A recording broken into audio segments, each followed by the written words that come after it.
भाजपचे खासदार उदयनराजे भोसले आणि राज्याचे ग्रामविकास मंत्री जयकुमार गोरे यांच्यातील मैत्री पुन्हा एकदा जिल्हा शासकीय विश्रामगृहात दिसली। जयकुमार गोरे यांच्या वाढदिवसाच्या निमित्ताने उदयनराजेंनी त्यांना पार्टी कुठे असा मिश्किल सवाल करताच चला जल मंदिरला जाऊन पार्टी करू असं मिश्किल उत्तर जयकुमार गोरे यांनी दिले। ज्या पोलीस स्टेशनमध्ये अटक व्हायची त्याच पोलीस स्थानकाची नवीन इमारतीच्या बांधकामाची जबाबदारी माझ्यावर आली असं वक्तव्य पालकमंत्री गुलाबराव पाटील यांनी केलंय। त्यांच्या या वक्तव्यानं एकच हशा पिकला। जळगाव जिल्ह्यातील पाळधी पोलीस स्थानकाच्या नवीन इमारतीचं लोकार्पण गुलाबराव पाटलांच्या हस्ते झालं। सोयाबीन आणि कापसाची खरेदी केंद्र सुरू झाले नसल्यानं शेतकरी प्रचंड अडचणीत आले आहेत। खरेदी केंद्र सुरू केले नाही तर पालकमंत्र्यांच्या गाड्या फोडून टाकू असा इशारा प्रहार संघटनेचे अध्यक्ष बच्चू कडू यांनी दिला। वर्ध्यामध्ये राष्ट्रवादी काँग्रेसमध्ये जिल्हाध्यक्ष पदाच्या निवडीवरून वाद उफाळलाय। जिल्हाध्यक्ष पद आपल्या मुलाला न दिल्यानं माजी आमदार सुरेश देशमुख गटामध्ये नाराजी पसरली आहे, तर वर्ध्याच्या जिल्हाध्यक्षपदी अतुल वांदिले यांची नियुक्ती करण्यात आली आहे।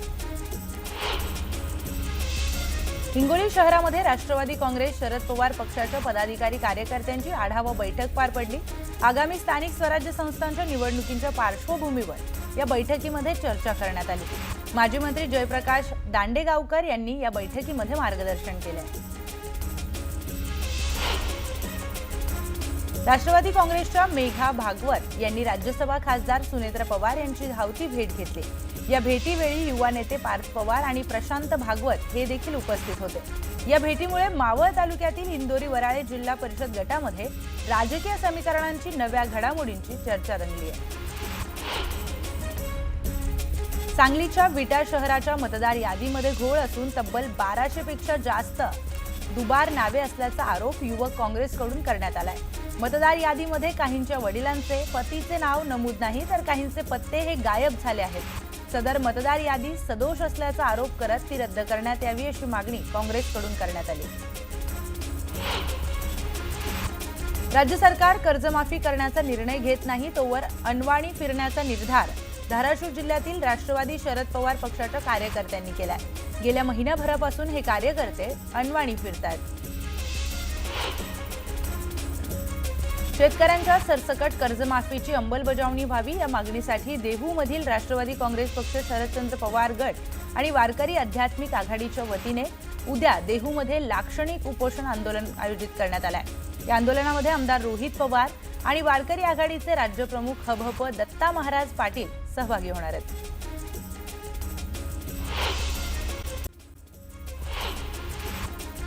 अभियांत्रिकी कामासाठी आज मध्य रेल्वेवर मेगा ब्लॉक घेण्यात येतोय। मेगा ब्लॉकमुळे मध्य रेल्वेच्या मुख्य मार्गावरील रेल्वे सेवा प्रभावित होणार आहे। विद्याविहार आणि ठाणे स्थानकांदरम्यान हा ब्लॉक घेण्यात येतोय।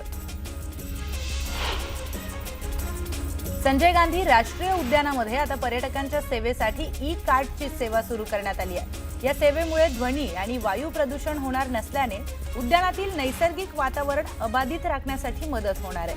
विशेष म्हणजे या ई बग्गीचं सारथ्य येथील आदिवासी पाड्यामध्ये राहणाऱ्या महिलांकडे देण्यात आलंय। येत्या आनंदाचा शिधा न मिळाल्याने किमान कष्टाच्या मजुरीवर दिवाळीचा गोडवा होईल या आशेवर असणाऱ्या 2 लाखांपेक्षा अधिक मजुरांची सुमारे 170 कोटी 86 लाख रुपयांची मजुरी गेल्या 4 महिन्यांपासून थकली आहे। त्यामुळे त्यांची दिवाळी अंधारात जाणार आहे।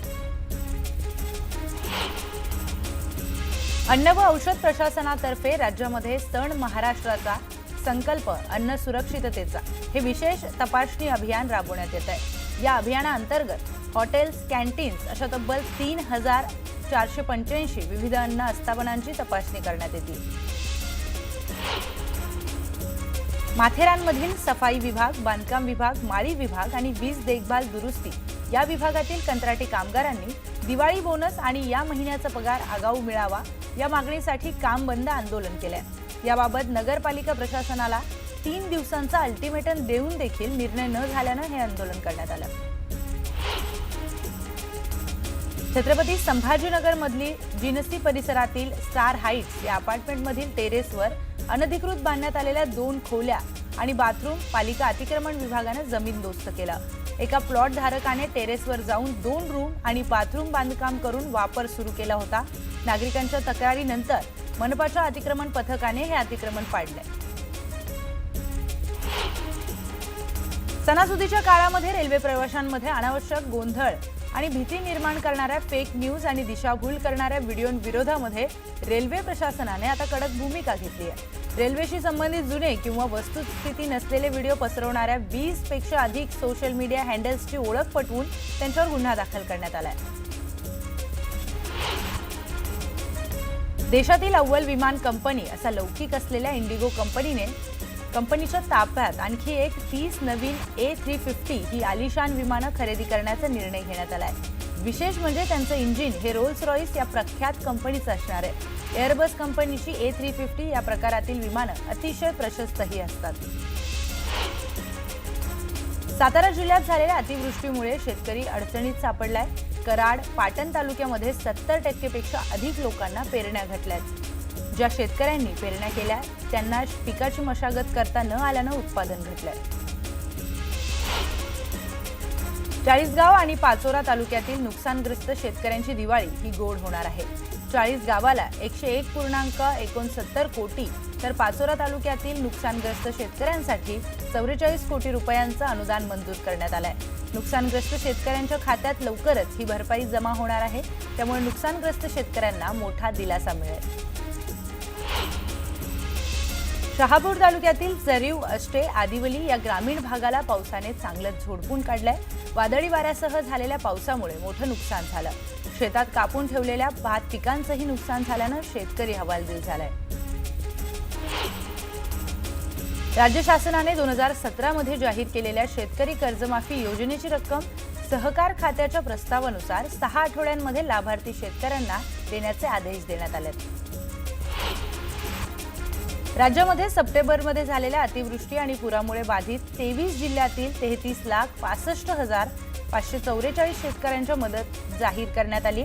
27,59,745 हेक्टर क्षेत्रावरील बाधित पिकांच्या मदतीसाठी 3,258 कोटी 56 लाख इतका निधी वितरित करण्यास शासनाने मान्यता दिली आहे। ऐन दिवाळीमध्ये महामुंबईत पावसाची शक्यता आहे। हवामान विभागाने या संदर्भातला अंदाज वर्तवलाय। आज मुंबईच्या कमाल तापमानात घसरण होण्याची देखील शक्यता आहे। सोमवार, मंगळवार आणि बुधवार महामुंबईमध्ये सायंकाळच्या सुमारास पावसाची शक्यता आहे। कोल्हापूर जंगलातील हत्तीची धरपकड तातडीने थांबवा आणि या हत्तींचं संवर्धन करा अशी मागणी करणारी जनहित याचिका उच्च न्यायालयामध्ये दाखल करण्यात आली आहे। या याचिकेची दखल घेत न्यायालयाने राज्य शासनाला सविस्तर माहिती सादर करण्याचे आदेश दिले। बांद्यातील कास, मडुरा आणि सातोसे या गावांमध्ये ओंकार हत्तीने धुमाकूळ घातलाय। वारंवार तक्रार करूनही वन विभाग ठोस हालचाली करत नसल्याने शेतकरी हतबल झालाय। त्यामुळे संतप्त शेतकऱ्यांनी मंगळवारपासून शेतातच बसून आंदोलन करणार असा इशारा दिलाय। मुंबई-पुणे महामार्गावरील वाहतूक धीम्या गतीने सुरू आहे। दिवाळीच्या सुट्टीत बाहेर पडलेल्या वाहन चालकांना आजही मनस्ताप सहन करावा लागतोय। वाहनांची वाढती संख्या आणि वाहतूक कोंडीमुळे प्रवासी हैराण झालेत। अतिवृष्टी आणि पूर परिस्थितीमुळे शेती पिकांच्या नुकसानीचं वाटप केलेल्या अनुदानातून कोणतीही वसुली करू नये, त्यासह बँक खातं होल्ड करू नये असे आदेश बीडच्या जिल्हाधिकाऱ्यांनी सर्व बँकांना दिलेत। तळेगाव दाभाडे नगर परिषदेच्या नूतन प्रशासकीय इमारतीचं लोकार्पण आणि श्री शिवशंभू स्मारकाचं उद्घाटन राज्याचे उपमुख्यमंत्री आणि पुणे जिल्ह्याचे पालकमंत्री अजित पवार यांच्या शुभ हस्ते सोमवारी पार पडणार आहे। या कार्यक्रमामध्ये तब्बल 761 कोटी 17 लाख रुपयांच्या लोकार्पण आणि भूमिपूजनाच्या कामांचा शुभारंभ होणार आहे।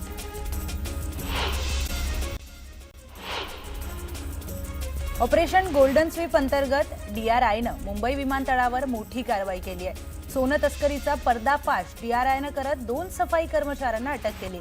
या कर्मचाऱ्यांकडून 1.5 किलो वजनाचं सोनं जप्त करण्यात आलंय। रत्नागिरी जिल्ह्यातील दापोलीमध्ये वेलच्या उलटीच्या तस्करीचा सीमा शुल्क विभागाने पर्दाफाश केलाय। सुमारे 5 कोटी रुपयांची वेल माशाची उलटी ही जप्त करण्यात आली आहे। नागपूर शहरामध्ये गुन्हे शाखेच्या अंमली पदार्थ विरोधी पथकाने इतवारी रेल्वे स्टेशन समोर धाड टाकत मोठी कारवाई केली। या कारवाईमध्ये जुगार खेळताना 18 आरोपींना रंगेहात पकडण्यात आलाय, तर त्यांच्या ताब्यातून 7,58,350 रुपयांचा मुद्देमाल जप्त करण्यात आला। छत्रपती संभाजीनगरच्या वाळूज MIDC पोलीस ठाणे हद्दीमध्ये असलेल्या घाणेगाव रस्त्यावरील समर्थ मोबाईल शॉपीवर मध्यरात्रीच्या सुमारास 2 अज्ञात चोरट्यांनी शटर उचकटून रोकड लंपास केली आहे। अवघ्या 10 मिनिटांमध्ये या चोरट्यांनी दुकानाच्या गल्ल्यातील रोकड लुटली। रावेर तालुक्यातील धक्कादायक प्रकार समोर आलाय। वडिलांनी उडीदाच्या डाळीची भाजी खाण्यास सांगितल्यानं मुलाचा राग अनावर झाला आणि त्यानं जन्मदात्या वडिलांची हत्या केली। या प्रकरणी आरोपी मुलाला जन्मठेपेची शिक्षा सुनावण्यात आली आहे। शिर्डीतील कुख्यात गुंड पाप्या शेख याचे व्हिडिओ सोशल मीडियावर शेअर करणाऱ्यांना पोलिसांनी चपराक लगावली आहे। गुंड पाप्या शेख शिर्डी शहरामध्ये घडलेल्या दुहेरी हत्याकांडाचा मुख्य आरोपी आहे। पाप्या शेखचा सहकाऱ्यांना कायद्यामध्ये राहाल तर फायद्यात राहाल असा संदेश शिर्डी पोलिसांनी दिलाय। नांदेड नागपूर महामार्गावर भानेगाव फाट्याजवळ तिहेरी अपघात झालाय। या अपघातामध्ये 2 जण ठार तर 8 जण जखमी झालेत। नांदेड नागपूर तुळजापूर या राष्ट्रीय महामार्गावर नांदेड जिल्ह्यातील हदगाव इथे डागडुजीचं काम सुरू आहे। यामुळे अनेक वाहनं विरुद्ध दिशेने जात असल्यानं अपघातांची संख्या वाढली आहे। स्मार्टफोन वापरणाऱ्या सर्वांचंच व्हॉट्सअप अपर्यायी साधन झालंय। वाटेल तेव्हा आणि वाटेल तितके मेसेजेस लोक एकमेकांना पाठवत असतात। त्यात मग टेक्स्ट मेसेज असतील, photo, video, links, file share केल्या जातात। मात्र आता या सगळ्या स्वातंत्र्यावर बंधनं येऊ शकतात, कारण व्हॉट्सअपने मेसेज पाठवण्याच्या संख्येवर निर्बंध आणण्याची तयारी दाखवली आहे। व्हॉट्सअप आता मेसेजवर मंथली लिमिट आणणार असल्याचं कळतंय। पुणे महानगरपालिकेतील कर्मचाऱ्यांना हजारो रुपयांचा बोनस जमा झालाय। कंत्राटी कामगारांना देखील पगार वाढवून मिळालाय। अशी स्थिती असताना परिमंडळ 3 मधील 165 कंत्राटी सुरक्षा रक्षकांना बोनस देण्यात आला नाही। त्यातील 65 जणांना वेतन देखील मिळालं नाही। त्यामुळे हे कर्मचारी हवालदिल झालेत। सणासुदीच्या काळात सुट्टीनिमित्त गावी जाणाऱ्यांची संख्या मोठ्या प्रमाणात असते। दिवाळी, छठपूजेनिमित्त देखील गावी जाण्यासाठी प्रवाशांची संख्या मोठी आहे।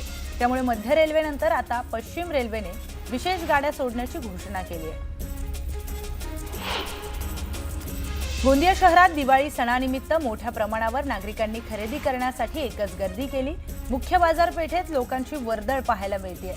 संपूर्ण रस्ते हे हाऊसफुल असून विविध दुकानांवर मोठ्या प्रमाणात गर्दी असल्याचं दिसून येत आहे।